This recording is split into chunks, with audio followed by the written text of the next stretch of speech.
So we kind of brushed on it a little bit before, but, working in EMS, what did you guys find, like skills, knowledge, all of that you gained from your EMS experience that you feel like has really helped you through nursing or medical school or in your career as a nurse? Yeah, I feel like for me, kind of go back to what we were saying, really being good at good history taking, being good at doing your assessment. One of the things that I definitely teach when I help teach the classes for EMT is make sure you do a good, thorough head to toe. If you get lost, literally work your way down the body. One thing I teach is always make sure it's good to do more than to do less. Like, I'd always listen to lung sounds because even if they're there for like, they're having abdominal pain, sometimes you can hear things that are wonky. I'm like, oh, maybe that's causing whatever's going on. Or then you just get better listening to lung sounds. Like, if you know what sounds normal or what feels normal for the average person, you know when something's wrong. So going along that, like always making sure you're listening to lung sounds, always making sure you're grabbing a BG for the most part, like when it's necessary, you know what I mean? But as long as you can get good at asking all those questions, even if you have like a baseline set of questions, like in your back pocket of, I'm going to ask every single person these things, then it makes it easier to fill in the blanks, especially for whoever might be handing off report or you finding those incidental things. I remember I had a patient way long ago and it seemed like a very basic BLS call. So I was like, okay, cool. He's just having finger pain. It's 3:00 in the morning. I'll take it, And he gets in the back. I'm talking to him and he's like, yeah, I've been taking 30 pills of Tylenol the past 6 months. Yeah, I've been throwing up blood the past couple months, but it's fine because my arteries are eating themselves. And like, that's normal. And so then you're finding all this lack of understanding. And I think that's the amazing thing that I wish that all nursing students had. I will always advocate that you need to go into EMS before nursing just because it gives you that amazing foundation. You walk into people's homes and they trust you. They expect that you know what you're doing and you're going to try to save their life, whatever's going on. I kind of lost my train of thought, but I kind of have a point to that though. So I have friends and family who are nurses and, me and my wife being medics, we kind of have different perspectives of the same coin. And we talk about how, nursing is a lot of diagnostic based medicine. We're assessment based medicine. And so the ability to look at something and ask a good question and be like, oh, this is actually answering a lot of my questions. And then talking to my nursing friends and family who are like, I would have never thought to even do that, right? Like that's such an advantage that you've given yourself just having that experience in the background. That's incredible. Oh yeah. I mean, going back to that story now that I remember what I was talking about. So after I was talking about how they had been taking so much for their pain, they're like, oh yeah, I'm drinking on top of that. So then I'm seeing like, oh, well, you got spots on your hands. Like you're having all this pain, like in your upper right quadrant. Like I think your liver's failing, and being able to find something like that, that's huge. Like that could make a huge difference in somebody's life because they just thought their fingers were hurting, Mm-hmm. So just having a very open mind. I always go into calls or go into whatever your patient's room is and have that expect the unexpected. Even though it's most likely not going to be a unicorn, expect that it's a unicorn. And if it's a horse, great. That's amazing, But as long as you can go in not pigeonholing yourself, then you're not going to necessarily mess up. You know what I mean? Mm-hmm. One thing that I always I want to get one of those live, laugh, love, type things and have it up in the classroom that says you'll never know abnormal until you know normal. Mm-hmm. That's such a huge thing. I think that EMT students really miss. I don't listen to lung sounds because they're probably just normal. Yeah. Well, if you don't know what normal sounds like when you listen to rails, you don't have a frame of reference. That's one of the biggest things I try to imprint on students is you'll never recognize abnormal unless you know what normal is. And kind of touched on it there. So I had to throw one of my things I always throw to students all the time. If you've been my student, you probably got real sick of me saying that because I say it all the time to my students. Yeah. How about you, Mo? Anything that you feel like transfers really well? Yeah, I think the assessment thing is really, really important. Knowing how to ask the right questions and not really just knowing how to word something to a patient, right? For example, you go down your OPQRST and what what does quality really mean? Like, you're not going to tell a patient, like, what is the quality of your pain? They're going to be like, well, I mean, what do you mean by that? Yeah. Like, really just asking things like that. What is like, you know, how to ask a question in a way that makes sense to a patient, like for the average person to kind of understand what you're trying to get at, is super big. And I don't think people really realize that until like they start taking good histories and they're like, oh, I didn't get any of that information because I didn't ask the right questions. Mm-hmm. So knowing how to ask the right questions is super important, and that comes with experience, right? And so being in EMS, like I think that EMS providers in general, whether you're EMT or paramedic, just like Wade was saying, it's like you have to ask the right questions to get the information that you want because you don't have a lot of the diagnostics. And so that really builds in really well. And also I really think just like being able to recognize what is really a life threat and what's not is super, super big, right? Throughout medical school, it was constantly being pushed on us to figure out, like, to really make that like doorway assessment and figure out, is this patient sick or not sick? Like, that's always the first question. And as an EMS professional, you almost always know what that looks like. You know when you're walking into something that is not good versus where, okay, this patient is someone we can kind of stay and play with. And so I think that those are things that are super helpful in EMS that translate really, really well. And I think that there should be some level of that before really going to any professional healthcare school. Cool. Yeah, kind of adding on to that, you kind of talked about knowing the correct questions to ask. In nursing school, I know it's definitely an issue. It'd be like, do you have chest pain? And they'll say no. But like, oh, okay, well, I'm having shortness of breath. Like, things have been happening. Making sure you can ask open-ended questions makes a huge difference, because then they'll tell you their life story and you're like, oh, okay, these things are adding up. But had I just asked one simple yes or no question, you wouldn't be getting that answer. Mm-hmm. And then even talking about how, you know, like if it's a life threat, there's a lot of distracting injuries. Like if they're actively bleeding, but that's not their issue, their airway's the issue, or things like that, being able to address the life threat first makes you so much better once you get into hospital or you get more experienced as an EMT. So, yeah. Like learning the skill to prioritize, essentially, Exactly. because that's so important for what we do, because we're so limited. ABCs. Something we have to learn. Mm-hmm. Yeah. And then the ability to like reword questions was something that like it took me a long time to figure out, of like, you know, can you describe your pain for me? And they're like, I don't. And then you give them the sharp or dull. Well, with my two options, I'm going to go with sharp, right? Mm-hmm. Like, how can you reword that to? And one of the ones I used to use, like, if you were to do it to me, what would you do, right? Like, if they're really not grasping it, like that's such an assessment-based skill. Yeah, you can steal that. I will. Trademarked. So we've talked kind of about the good things EMS wise, but you guys now being in hospital, and having seen kind of the long term, like, are there any things that you've noted that, like, we really suck at that as EMS providers, right? Like, are there any things that you know, if for me and Wade haven't done this for years and years, is there anything like, hey, now that I know this because Mo told me, I should be better at these things, right?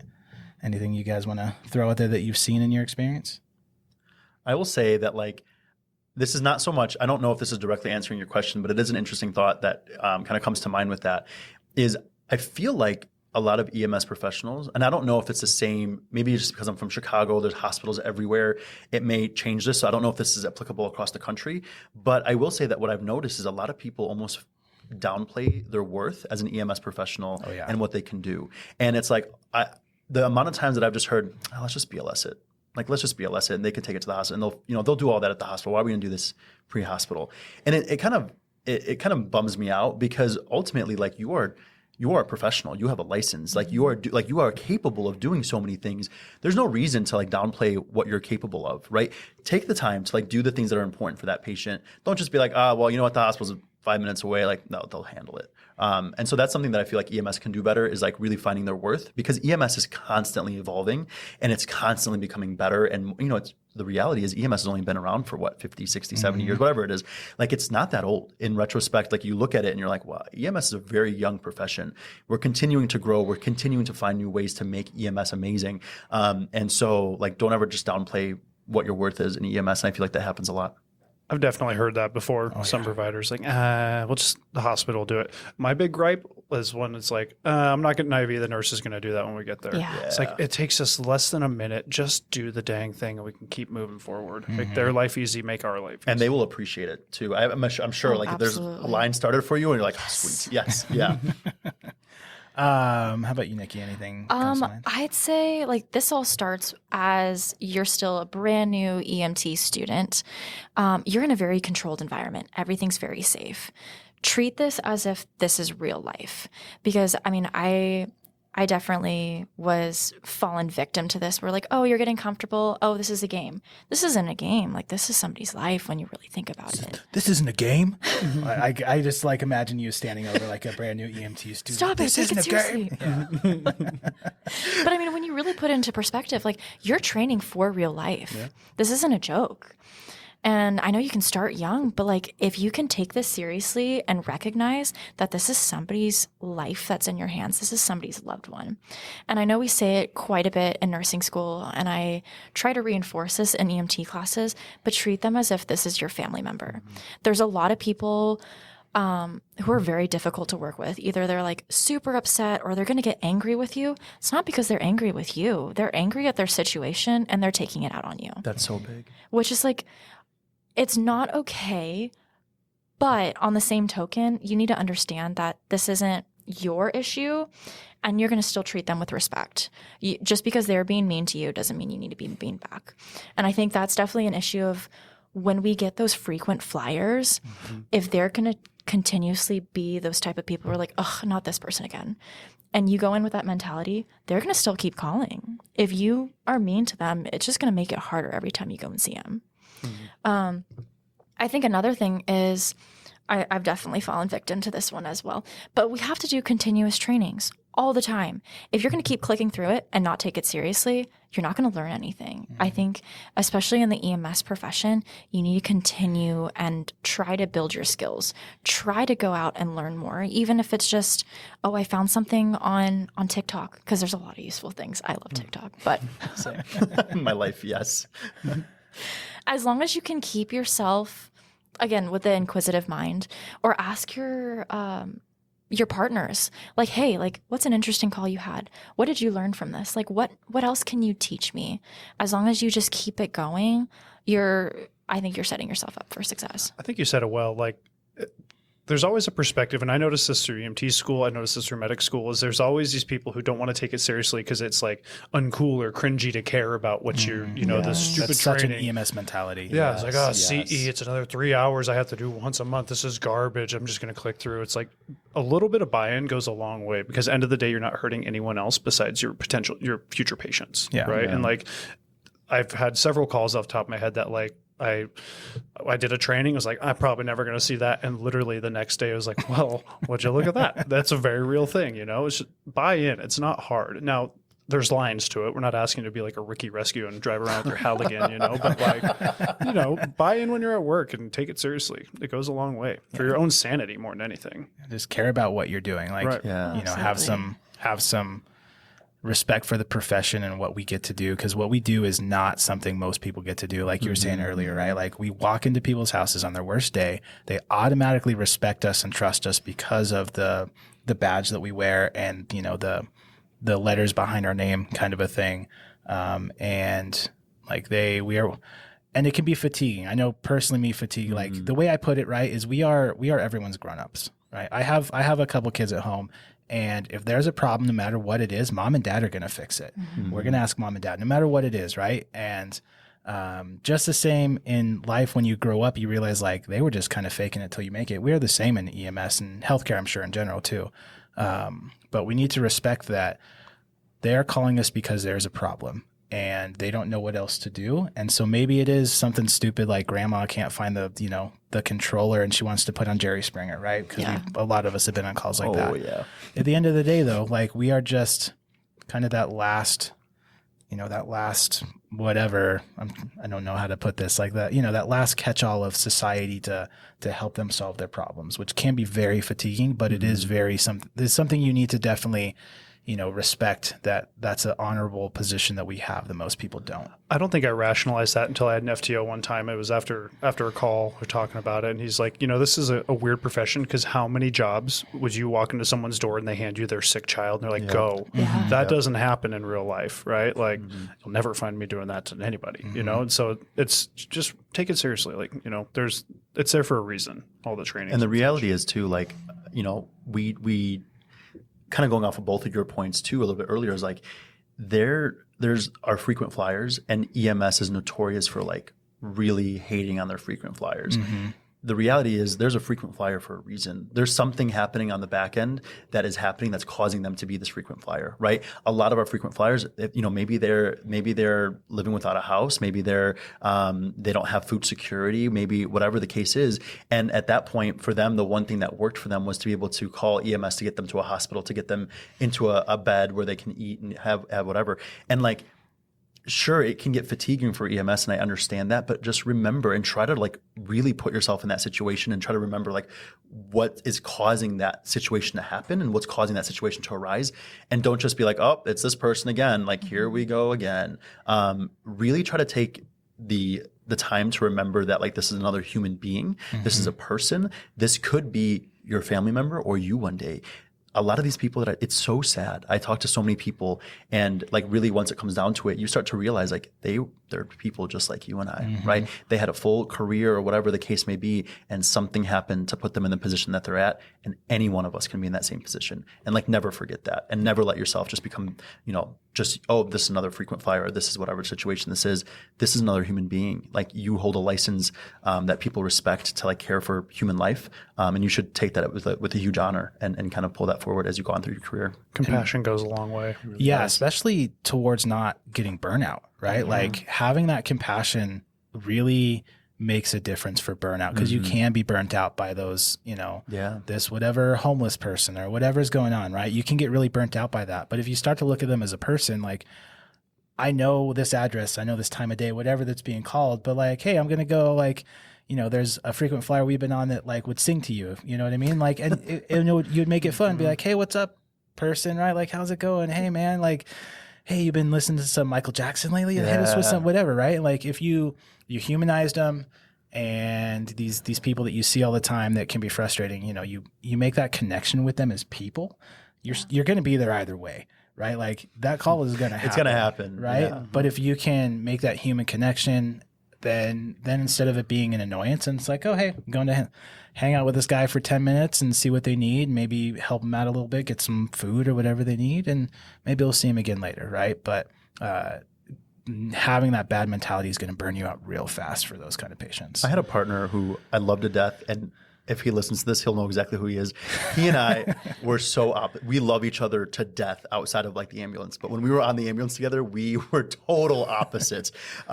This person was very much like the type of person that was like, let's just get him to the hospital. And like, and I was always like, let's just do whatever we can here before we take them. And so I remember we there was a call where there was this patient who was a frequent flyer. We've had them several times. And ultimately, he was homeless and needed a place to go, and it's cold outside. And like, what would anyone else do in that situation? And so it was always a go-to, like, I have chest pain, right? Because like that's like the one thing that's going to get people riled up, and you have to do the EKG and get them to the hospital, and you have to rule things out. But this patient, like I ended up talking to him and really getting down to the nitty-gritty of just like, understanding where he was at and where he needed to go and like what he needed for himself. He finally did admit to me that he was like, look, man, I really just need a place to stay and I need some food. And at that point we said, all right, let's figure this out without having to take you to the hospital. We got, the social work involved, and we had police come onto the scene, and like we ended up working it out where we were able to like call around, figure out what shelter was taking patients at that time, where we can get them in. We had this whole coordinated effort, and we were on scene for like 40 minutes, right? And like my partner was like, dude, let's just go get him to the hospital. What's going to happen? They're going to get him into the ER, and it's going to be the same thing. That patient's that hospital bed is now going to be taken by this patient, who's ultimately going to need the care anyways. They're going to need the same outcome anyways. And we can take care of that right here. And like skipping the step of transporting them to the hospital and just dumping our problem on someone else. And ultimately, we got everybody involved. We got the shelter that needed to go. The police was willing to take him over there, and everything worked out in the end. But it took some time, right? And it's like, if you just remember like, hey, this is what we need to do, like ultimately you can do a lot in the pre-hospital setting. And long term, if you're frustrated by this frequent flyer, that's how we stop them from calling over and over, because they have a need that's not being met. Right? Like, though the mentality I have is that those patients, it's not a failing of them. That's not why I'm there. It's a failing of society. right, for whatever reason. And if we can try to help fix that thing, that whatever failing of society has gotten them to that point, and obviously there is some personal accountability for people, right? But, if we can help fix that, then maybe they're not going to need us anymore. We don't need to be that catch-all of society. They figured out the other resources we can help get them there. For sure. How about clinically? Now that you guys work at kind of a higher scope or different area, anything clinically that you were like, going through med school, you're like, wow, we do not understand this as EMTs and paramedics, and it's could be detrimental to our patients. Or you kind of same thing, especially you're like neuro ICU, right? If I remember No, correctly? I'm medical and surgical. So we get everything. It's a modge podge. So either way, right? Like, what are those things like this was not taught very well, and it really should be at the EMT or medic level? I'd say I know a big thing that they try to teach in EMT schools is like knowing your different types of shock, but every single one is pretty different. So like really being able to see what's going on with your patient is going to affect your plan of care. Like, are they going septic?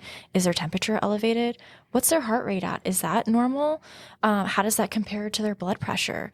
If you can kind of understand what's compensated versus decompensated and try to find like the root of the issue, like you don't have to be like, that is distributive shock rate, but like as long as you can understand the premise behind it, like oftentimes even in hospital, we get confused cardiogenic shock versus septic shock all the time. And then we just overload everybody.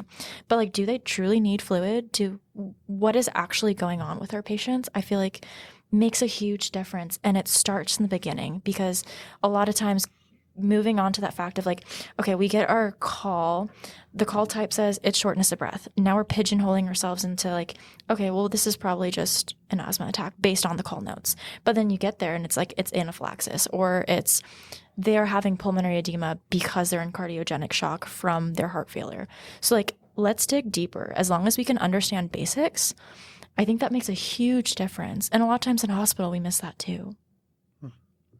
I will say, I think like a lot of times, like we're given, drugs on our rig that we may not necessarily really know what they're doing and how they're working, and we're just pushing them. And it can ultimately be really scary if we once you start to learn about like more deeply about like how these things work and like their effects on the body and what can happen, you're like, oh man, we were just giving this kind of willy-nilly around, it's like, well, there could be some issues there. I think, one of the big things that comes to mind is paralytics and sedatives, where, we as paramedics, like we always just want to like open up that scope more. And we're like, we really want those drugs on our rig. And, I think over here, like you guys primarily do have access to them. In Chicago, like you don't have access to paralytics for the most part. That was a special case. I had my own little lockbox. I was approved. I was like the only one on my fire department that was approved to have it. But that was because of my critical care background. But normally like you didn't have access to that. And like, I think as I learn more and more about how these drugs like interact with the body and what they can cause and how it like can impact things, I'm like, maybe we shouldn't be like just gung-ho about like RSIing everybody and putting them down. Like we should really be thinking about these things before we do them, because they can have really, really big impacts down the road. So that's one thing that comes to mind. But in general, a lot of our drugs, we just try to keep like putting more drugs on our rig. But genuinely, like we don't have the time in paramedic school to learn how those drugs impact the body. And so that can be kind of difficult sometimes. That kind of brings up a point. One of the big scary meds, I mean, I guess it's not a scary med, but it was scary in the sense that like EMS, we just slam everything. Like you don't have the time. Let's just push it. Like Zofran on Danzatron that we use for nausea. That's one of the meds that in nursing school, they ingrain into our brain. Push it slow. You're going to widen your QTC, which is like part of your... That was the exact drug I was thinking about when we were talking about this. We shouldn't be slamming this. Like, it's just when you think about what's actually going on, or a lot of times I've had calls where the paramedic's like, yeah, they're really agitated, but I just don't want to deal with that. And now we're going to be pushing Versed. Like, do they really need that? Now you're going to be making them obtunded, and now they're not responsive by the time they get to the hospital. You're just masking whatever issue's going on. So again, yeah, you brought up a great point with all those meds.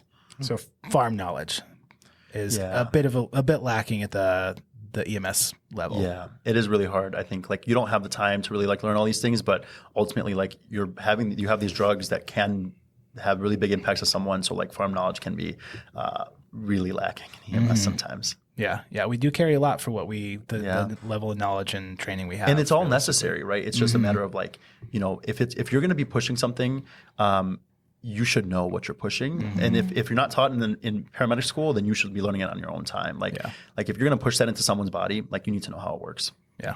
There's some meds that we went over in medic school, like, sodium bicarb and calcium. It's like, I know my 3 reasons I would use this, but it's tough because we're not trained, lab values. I ask like, oh, what's their calcium? And they toss a number and I'm like, that means nothing to me. I'm going to give it anyway. Why did I even ask that question? Because I don't know what you're telling me. And like, yeah, you're not wrong. There are some meds that even through my career, I was like, I know, like I've seen people push this for this situation, but it makes me, that's medical control calling every time, but it's like, it's tricky, especially like thinking like cardiac issues that come from both of those, Yeah. I think another thing is like knowing that you can change.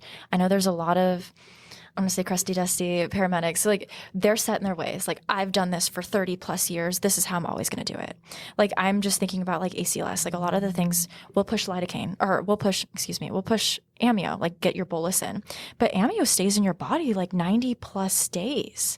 Do we really want to be pushing that? Like if we can try other things within our scope of practice, or things like that where we're not continuing our education. Like I just went to a stroke conference and that was amazing all in itself. But I was learning that if you can lay their head abed flat after a stroke, like once you pick them up, it can impact their NIH, was like the scoring that we use in hospital to see their deficits. It can impact their NIH score upwards of 5 points. That's a huge difference. That's the difference. 5 points is huge on an NIH scale. Yeah, that's like all of your extremities going flaccid type deal.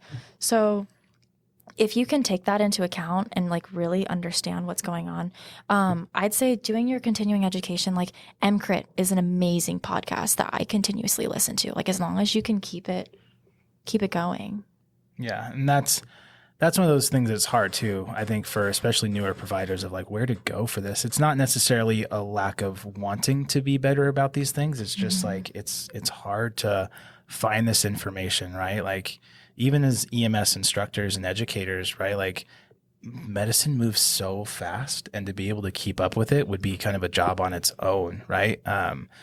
And making sure it's reliable resources that you're pulling from and all that, it can be really difficult. But yeah, I definitely agree. We kind of talked about it before. That's a big failing of EMS, of CE, is like, well, I just got to do it for my registry or for my state, and there I think there is a failing of EMS education systems, maybe at the different departments or wherever, of not finding stuff that's actually good, right? Like we had one training at where we worked on drowning that like I remember. Great. Like that was like water cooler talk after, like it was so well put together, such good information, stuff I had never heard before, like it was a big thing. Like the EMS education, and I say this as an EMS educator, definitely has some room for improvement that there should be, especially for the higher levels and that further knowledge. With like the rinse and repeat trainings, like it's January, it looks like we're going over cold emergencies again, and it's like, yeah, we understand that's part of it, but like kind of diversify it a little bit, like change it up, because we know what this field changes, because the second you get complacent, it's the second you're behind. Yeah. There's a lot of really, really good resources for physicians. Like I know like in medical school, like I've been exposed to so many incredible resources. But like, as I think about it, like I don't really know resources like that are really available for EMS, like to that level. Yeah, and that's kind of Wade's looking up at the band, and that was the reason for us starting this, right? Like our lane is kind of basic EMT stuff, but having been through it, I was like, there's not a lot for EMTs that want to refresh knowledge or anything, and like that's kind of what we're about and what we're a gap we're trying to fill a little bit. There's not a lot for EMS, especially because you can find like flight medic specific stuff or critical care. There's a lot of that out there. Yeah. But at the EMT level, it's really hard if you want to be a good EMT to find resources. At least that was my experience. Far more basics than there are critical care medics. It's true. Yeah. Yeah. And it's the basis of everything EMS wise is basic EMTs, and they're just kind of forgotten a little bit. Yeah. Changing lanes, we're getting close on time, so a couple other questions. We'll change lanes a little bit.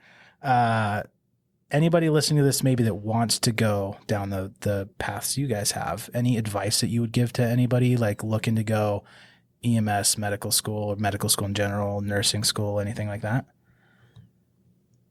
I will say, like, I think the biggest thing is if you want to do something, go for it. Don't let yourself fall back and say like, oh, this is going to be too difficult. This is going to be too long, or I'm too old, or whatever the case is. If you want to do something, you should absolutely do it, because you could do anything that you put your mind to. And the only person, like we said before, like the only person that's going to stop you from accomplishing anything is yourself. And so, we have, like in my class, again, I have people who are like in their 30s, 40s. I started at 27. If you want to do it, it's never too late. If you find yourself, starting off really right from the beginning, EMT, and want to go right into medical school, great. If you want to take some time and like explore the EMS realm, do it, right? Like whatever you feel like is going to be beneficial for you. I say, take advantage of it, whatever your heart's telling you. And if you want to do something, just do it. Just follow your passion, follow your dream, and don't let anything, stop you. Absolutely. I think adding on to that, like with the whole you're never too old. I mean, it's so easy for us to talk about it as we're in our 20s, you know what I mean? But well, I'm in my 30s now. well, it's okay. But anyways, like you're never too old. Like in my nursing program, I had people that were in their late 50s. It's never too late. There's so many different avenues. If this is like what your goal is, keep trying. Cool. Yeah, brother. Yeah, you got any? I mean, Wade, No, you're here too. I keep not asking questions of you. No, I got nothing. You're just here for the pretty face. Yeah. Essentially. I'm the color commentary. So last one I had for you guys, hopefully can be kind of fun. If you had Mo and Nikki first day of EMT school sitting in front of you right now, what would you say to them? Anything that you would tell them? Ooh, that's a good question. That's a really good question. I think the biggest thing for me is I had so much fear. Like, don't be scared. You're never going to know the answer. Like going along the lines of like, I really try to memorize the book because I try to be prepared for anything. Like you're inciting more fear by learning that way. And it's okay to not know the answer. You're always going to have resources. And worst case scenario, if you don't, you've got Dr. Google. Like there's definitely been calls where I'm like, I don't really know what's going on. Let's type in symptoms. Like, let's see what we can finagle with whatever's going on. I guess another thing that I would potentially tell myself is to give myself grace. Be patient with yourself. It's okay. You're a person. Feel those emotions. I think that's another thing that we could potentially improve on in EMS is I remember one of my very first calls where somebody died. I was coming out of the ER and I'm bawling and everyone's like, are you okay? And what are you going to say? No, I'm not okay. And I was like, no, I'm fine. But like being able to really debrief what's going on and to take some time for yourself is huge. I was so lucky that somebody from the county had texted me and they're like, hey, like that was really tough. Like I know that really hurt. Like, how are you doing? Can I do anything for you? So even if you're just that person that's supporting somebody else, that can mean a lot. So I think just being able to be a person, recognize that you're not asking all these questions because this person is like somebody you're trying to fit into a box. Have a real, genuine conversation with somebody. You're going to get a long way with just being real. Cool. Mo, anything? Yeah, I would say if I could, tell myself from before is just like never look at any mountains being too high. I think that I was always scared to go on to the next step or the next level because I didn't think that I was good enough, and I didn't think that I had the worst imposter syndrome. And I was like, I'm just not good enough. I'm good at what I'm doing now, and I should just stay there. And I allowed myself to kind of be stuck in that status quo for too long. And if I could tell myself back then is like, just never see any mountain is too high. You can overcome anything. And truly, once you do that, the world kind of opens up, and the world is your oyster, and you can do whatever you want. Cool. How about you, Wade? Anything that you would tell baby Wade? I mean, don't be scared is a good one. Because that fear set is so huge of like, especially when it's like, the realization of like, this is for real. And this is like people's lives that don't be scared and embrace the process, right? There's going to be moments where it sucks and there's going to be moments where it's great. And you're going to have to find balance in all of them. Yeah. Anything that you would tell your EMT instructor if you could meet him today? Yeah, he should have lectured a little better. He really- For you that don't know, I was Wade's EMT instructor like 8 years ago or something. Yeah. So I don't even know. I can't remember that far ago. It's too long. Yeah, that's a lot of sleepless nights working Yeah. on an ambulance for sure. That kind of destroys our memories. Giving up childhood birthday party memories so I can remember medic school. Yeah. Cool. Well, hey, I really appreciate you guys being here. This is really cool. Cool, different perspective of people than we usually have here. Still, kind of similar lanes. I think we're all still kind of similar-minded people, but getting a little bit of extra little sprinkles on top is pretty cool. So yeah, any closing thoughts from you, Wade? No, it was great. I'm happy to have you guys on here. It was cool to kind of separate. One, I'm just sick of listening to Chris all the time, but like it was cool, Fair. like diversifying it up, and seeing the different realms. It's cool to see where you guys have landed, knowing that we all started from a similar launch pad. That's really neat. Yeah. I'm just proud of you guys. Like realistically, it sounds cheesy, but it's like I said, you're one of our first advanced students, and like seeing you get through med school and like matching where you want to match. It's really cool. It's really cool to sit on the sidelines and be proud dads over here as you guys are doing great things. I know. Yeah. I really appreciate you having us on here. It's really, really cool opportunity, and like genuinely so proud of you guys. Like when I joined the IMA family as an instructor, on the ACLS and BLS side a few years ago, I didn't realize like how awesome this place was and how amazing like the instructors here are. And so like as I continue on, like I always talk about IMA, like IMA is really, really great. And so it's truly an honor to be able to like be with you guys during med school and for like this to all to kind of come full circle and now to be done. And I just really appreciate being here. Cool. Yeah. Appreciate it, man. Well, cool. Thanks, guys. Like I said, appreciate you guys being here. Thanks for listening, watching, whatever you're doing as always. Hit subscribe, hit like. If you got any other questions or, maybe some other specialties that we can try to reach out to. Nikki especially is a good resource locally for, we'll get L&D in here someday. We'll get somebody from L&D. Anything like that you'd like us to kind of cover, we'd be happy to do so. Thanks for being here. We'll see you guys later.